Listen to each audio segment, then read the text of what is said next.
question is, does the industry need an awareness towards the need to save fabric? One, all my experience, I met many factory cutting sections. They always come to me whether we can stay from the CAD cutting or not. And this is a very good question, actually, because nowadays more and more factory they look for, saving from the fabric cutting. That's a very interesting one thing. In most of the China factories, actually they're still using manual cutting instead of look for CAD cutting. When I asked for why they are still using the manual cutting, they said that the good from the CAD is they can plan the markers more, automatically. But however, if they want to save the fabric, they'd run it to manual cut. This is really bring a very interesting question for the industry, I would say, because most of things I think for fabric saving is rely on how we manage the fabric better instead of look for more advanced, machine tools in cutting. So that's I think others in this seminar will also very interesting to know. I believe the industry is aware of the problem and the results.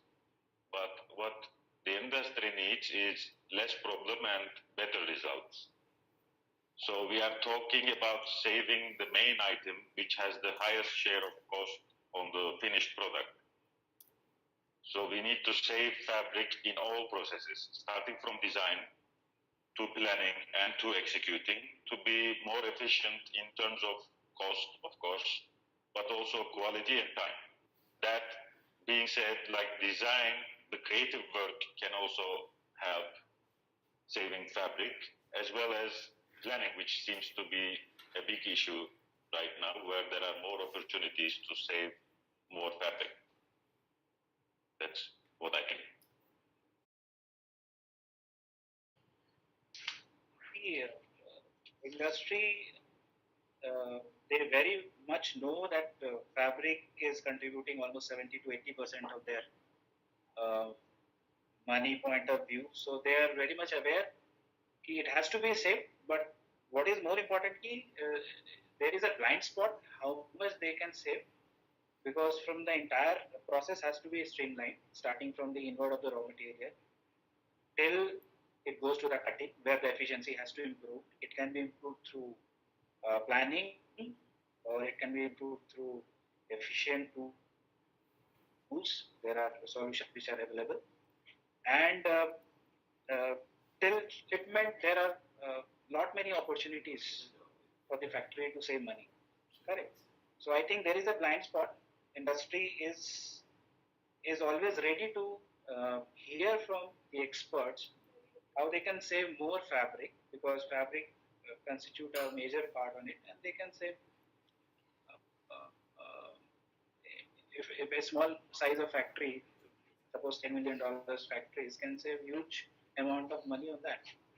So I think that awareness has been there in the industry. Only thing is still the right solution has to be they have to be facilitated with that. I think there is lots of things to do, but it's a complex problem that must be taken as a whole. So sometimes there is good nesting solution, for example, from research point of view, but not fully applicable to reality. And it's important to have a global view, and also taking into account the planning, the designing, and to have good parts that can be more easily cut is important. So there is lots of possibilities to play with and to save more material and more time and more doing more money at the end. I would state in terms of my experience, when I started this company and started meeting manufacturers, I met around 70, 80 manufacturers personally, and as a team, we have met more than 400 manufacturers. And every now and then you would meet a senior manager who would say, my fabric wastage is 0%. Now, the moment you hear that, you understand that, okay, probably he doesn't even know how to measure it. So my problem is much before the awareness that, the problem is if you can't measure it, you cannot improve it. Or you cannot even think about making changes around it. Yes, it definitely needs a 360-degree approach from design to planning to practical implications to good solutions, all of that. But along with that, the first step of understanding that there is a loss is something which is extremely missing even in the good companies with high technology who lose this extremely important part of their cost structure. So I think we're in a collective agreement that the industry needs to be educated and be more aware, be made more aware how the need to save fabric and taught how to measure what is the fabric wastage and how to save it.